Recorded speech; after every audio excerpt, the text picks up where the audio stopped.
The goal that he suggested in this post of him doing this insanely heavy double is that he wants to lock out 500 kilograms. He would be the only athlete ever to do that outside of the super heavyweight class. Christy O'Connell's kind of like built in a lab for HYROX, right? High-level CrossFit Games athlete, 5 top 10 finishes, clearly has the strength, but a background in endurance sport. She was a collegiate swimmer. She was also a competitive triathlete. This was probably one of my worst meets. I felt uncomfortable, rusty, my technique was all over the place. That's the quote. So like, okay, 2 unofficial world records, your 6th national title, and you're still like, meh, medium.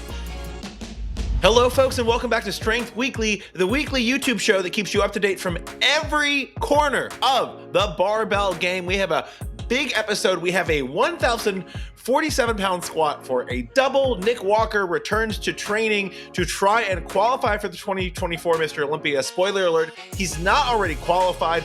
A former top-level CrossFit Games athlete looks to be a problem for other competitors in high-level HYROX, and Russel Orhii, well, he's back to the platform. He's doing big things. He's breaking records unofficially, but he's still unhappy. We get into that and more. I'm David Thomas Towd from barbend.com, joined by the incomparable Phil Bleckman. Phil, of these 4 stories, which would you enter a cage match against? You know, I think if I was going to get destroyed by any of these stories, it would have to be Nick Walker, because he just got over an injury, and if I'm going to get injured in the cage match, it feels only balanced. Fair and balanced. Well, Phil, if you wouldn't mind me doing a favor, I'm always the one to intro things, but you know what? You're writing a lot of the news on Barbend. You're editing more of the news on Barbend. Would you mind introducing the first story of the day, which is a 1,047-pound squat for a double in training? Phil, take us in. We're going to mix it up a little bit.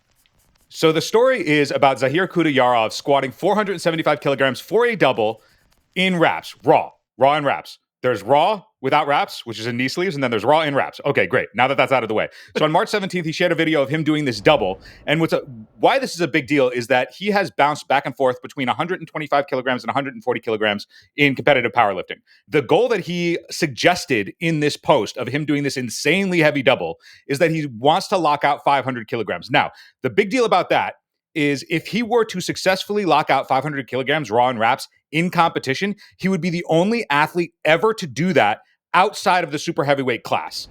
Now that's a big deal, because that's like, okay, once you're super heavyweight, you can be as heavy and big as you want, and mass moves mass. And then, like the top guys I have here, Dan Bell, obviously he's got the 505 kilogram squat, which is the heaviest of all time. And then you have 2 other athletes that have both scored 500 kilograms, but nobody outside of super heavyweight has done it before. So if Khudayarov can do it, now that's a headline for a future Strength Weekly. That's a headline for a future Strength Weekly, and I think the context is important here, because we do see athletes under the super heavyweight category, so in the not heaviest powerlifting categories, doing pretty ridiculous things on the deadlift.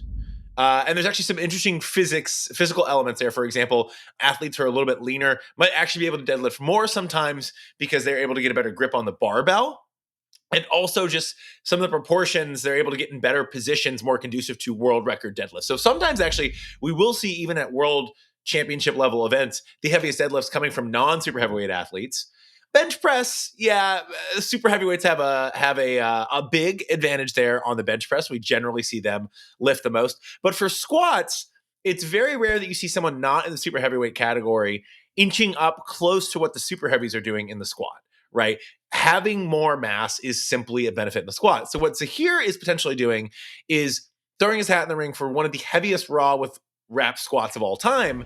And this 475 kilo double, aka around 1,047 pound double, is a good indication, I think, of what he could do. Now, Zahir has been at the top rungs of the powerlifting game for about 11 years. I mean, he really kind of burst onto the scene in like 2013-ish. And you're right, he's bounced around between some different weight categories. Dude is energetic on the platform. I'm going to be honest. He looks like he could scare a barbell right out of the rack, right? With the way he like just approaches these weights and tears through them. Zahir squatting in competition 500 kilos as a non-super heavy in not the heaviest bodyweight category, for me, is as impactful as Dan Bell squatting 505 as a super heavy. Now, the current world record in the squat for raw with wraps is 480 kilograms. That's by James Searcy, which is the same weight as Khudayarov has hit at 125.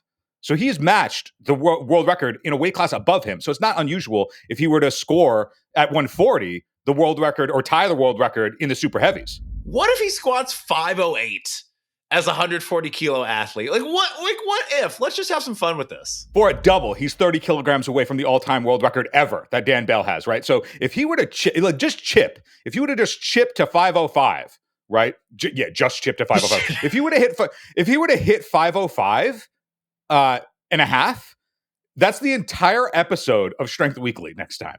That's the entire. We're not talking about anything else because the strength world breaks at that point. What do weight classes even mean anymore? Up is down, left is right. Yeah, I'm absolutely thrilled for that. I'm not going to call it an inevitability, but if it happens, we're going to be reporting to you. Now let's move over to someone who is not squatting 475 kilos, but maybe looks like he potentially could. Bodybuilding's different. It's about what you look like, not how much weight you move. Anyway, Nick Walker, one of the top men's open bodybuilders in the world, former Arnold Classic men's bodybuilding champion. Let's just put it this way. Nick Walker, a contender, eyes were on him for a podium finish for potentially the title, withdrew just weeks before the 2023 Olympia with a nasty hamstring tear. And it really changed the landscape of what happened at the 2023 Olympia, right? With Nick Walker out, like we were recalibrating and repredicting what our podiums looked like, what our predicted podiums looked like, right? Because I think a lot of us at Barbell had Nick Walker maybe not winning the Olympia last year, but finishing on the podium. Nick Walker is back to training legs after that hamstring tear. And the interesting thing is he actually has a bit of an uphill battle in front of him because this is kind of crazy to believe because Nick Walker's been one of the top men's open bodybuilders in the world for a while now. He's not qualified for this year's Mr. Olympia.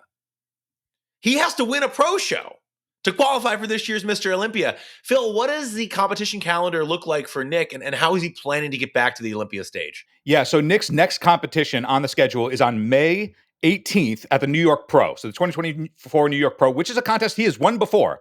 He's not unfamiliar to the stage. He's been the champion of it before. But this is going to be his first pro show after recovering from this hamstring tear. And if he can win, he goes to the Olympia.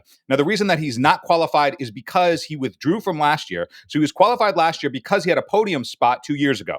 So he finished in third place behind Hadi Chopin and Derek Lunsford. That was Lunsford's first appearance that, put him on the map in the men's open. And now, of course, he's the reigning Mr. Olympia. So top guys clearly in the sport right now are Chopin, Lunsford, and Samson Dauda. But Nick Walker has been this anomaly that's been on the outside for a little bit because of this injury. And before he got injured, he had this trajectory where it seemed like it was almost inevitable that he was going to be the Mr. Olympia at one point. He comes in his rookie year on the Olympia stage, he gets fifth. He comes back in, he only ranks up, he's on the podium. Then he gets injured, and now he's coming back. So it's like, can he have this sort of, rise from the ashes story and claim the title? He's got really one of the most interesting narratives going in if he can win this New York Pro and just get there. Now, granted, if he doesn't win the New York Pro, if he gets silver or if he just misses or whatever, he comes off the mark, he gets some feedback, he still has time. He can compete in any other pro show. As long as he gets a pro show win before the cutoff date in September, he can compete at the Olympia in 2024. And just for reference, the Olympia is back to October. We saw, especially around the pandemic, the dates bounced around. It was in December, November. Olympia is back to October. My prediction is it stays there. That's kind of, I think, when we're going to see the Olympia for a while. We had some short turnaround competitions, especially when things got postponed during the pandemic, etc. Glad to see Nick Walker healthy. Glad to see him training again. Interestingly, he started off this leg day. When I say, I joked, I introed someone who's not squatting 475 kilos. Nick Walker, in what he's posting on YouTube after training, is not going he's going heavy, but not heavy for Nick Walker. Let's put it this way. He's really focusing on pre-fatiguing isolation movements before he moves to his compound movements. So doing leg extensions before he's moving to, hack squats, leg presses, things like that. Phil, talk us through a little bit about the methodology, why a top-level bodybuilder might use, isolation, single joint pre-fatigue movements before they go onto their compound movements. That's actually something that he has adjusted over time. He used to lift extremely heavy, like heavy was his forte in the gym.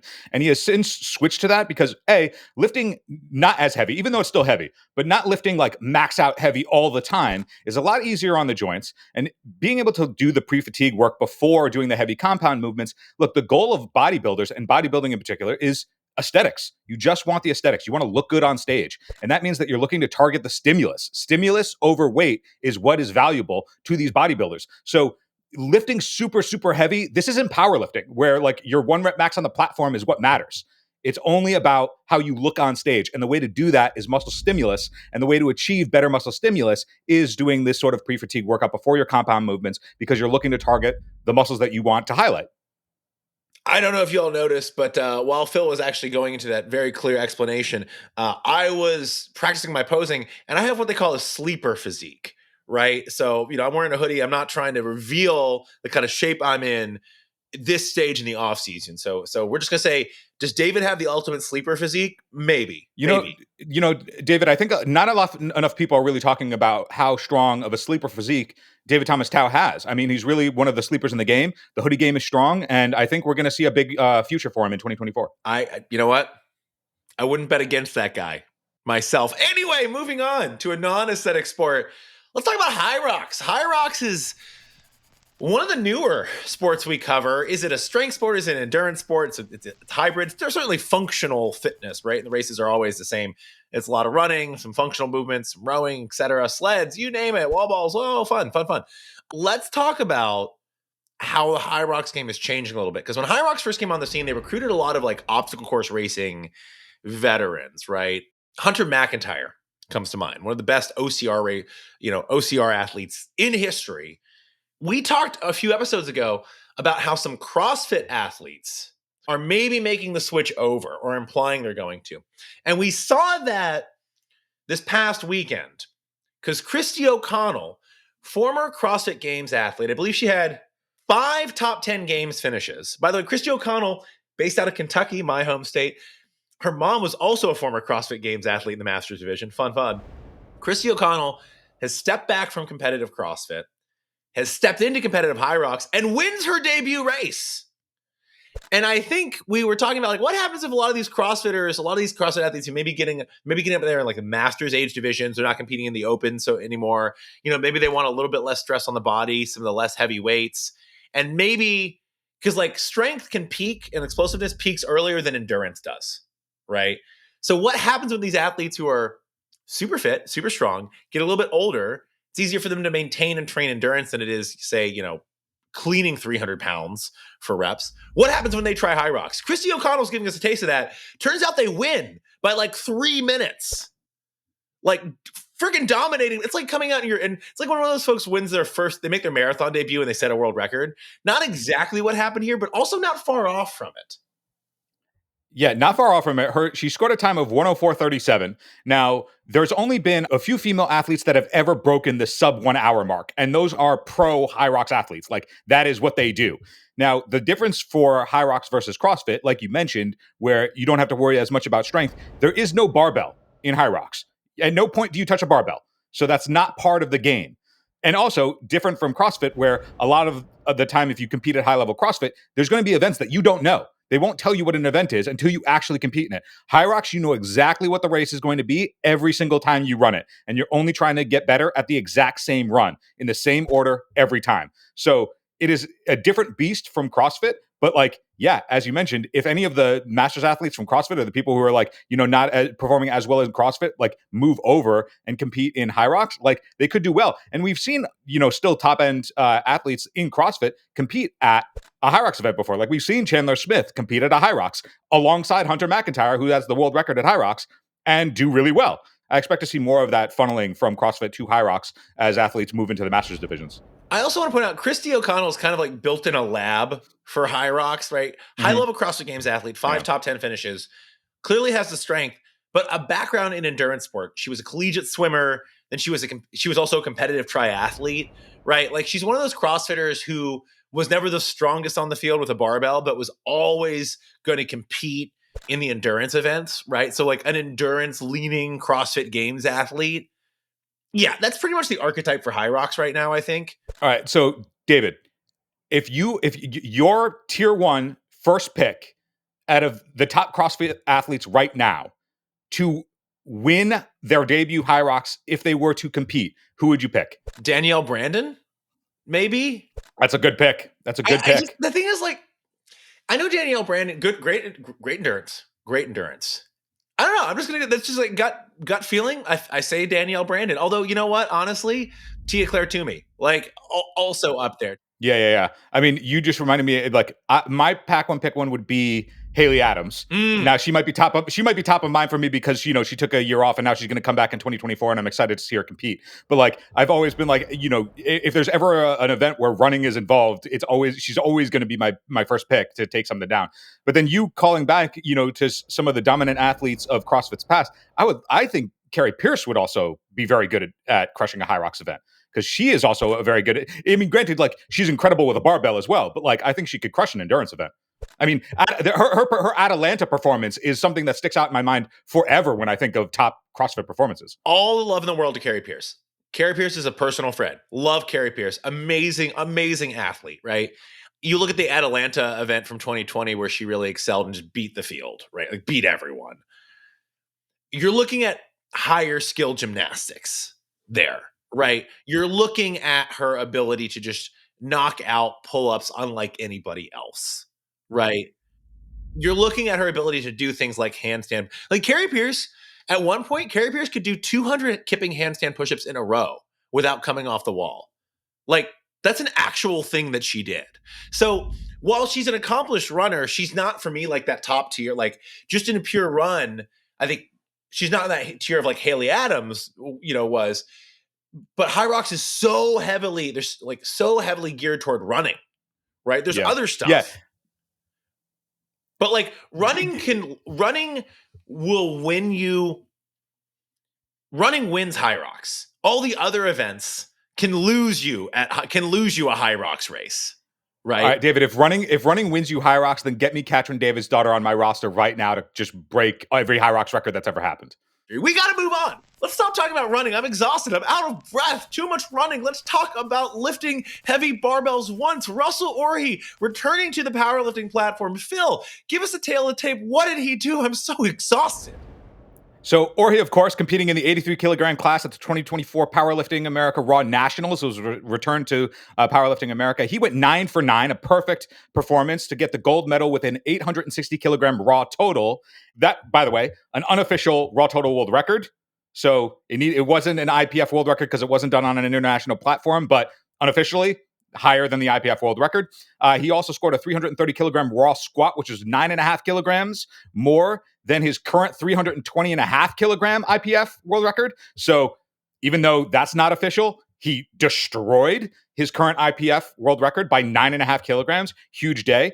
And even though he won the Powerlifting Raw Nationals for the 6th time, this was his 6th title, even then, he still thinks that he didn't have his best performance. He actually said, quote, about this performance, "This was probably one of my worst meets." You're like, okay. "This was probably one of my worst meets. I felt uncomfortable, rusty. My technique was all over the place." That's the quote. So, like, okay, 2 unofficial world records, your 6th national title, and you're still like, meh, medium. When this dude competes on the international level again, like, which is coming up soon this year, good luck, everyone else. Because, like, Russel Orhii's always been great, but for some reason or reasons, he's got the biggest chip on his shoulder right now. And I mean that in such a complimentary way. Russel Orhii has proved himself as one of the best living powerlifters. But there's something Michael Jordan-esque about him, where he's like, "Russell, I love you to death, but you're like manufacturing reasons to have a chip on your shoulder to motivate yourself." And I love it so much. Right? You ever watch like The Last Dance when they're talking about like Michael Jordan having beef with someone and they're like, he might have made it up. Like, he might have taken it personally and he might have made it up. I took that personally. Yeah. Like, Russel Orhii is just, he's like, my technique wasn't bad. It was bad. I didn't feel good. He's giving himself reasons to go into his next competition with like a chip on his shoulder that he gave himself. That is an intense competitive mindset. And honestly, I'm here for it. I am so here for it. let's presume that, you know, he continues to crush and win everything and still be unhappy about it. I can't wait for him to just dominate the World Games in 2025. Like, it'll be the first opportunity for powerlifters at the World Games, and I just like I'm all the chips all in on Orhii for sure, because like, okay, you break multiple records unofficially, whatever, but you break these world records. Unbelievable performance. If you watch the videos, it looks clean, like nothing looks off. But he's just like, doesn't feel good. Like, oh man. Chips all in at the World Games on Russ. I can't wait to like make an AI generated fake powerlifter just to motivate Russ, just to give him like another rabbit to chase. I love it. I love it. Well, that brings us to the end of this week's Strength Weekly. For Barbara.com, I'm David Thomas Tao, joined by Phil Blackman. We'll bring you more coverage next week. And I'm going to keep working on my sleeper physique. Can keep working on it.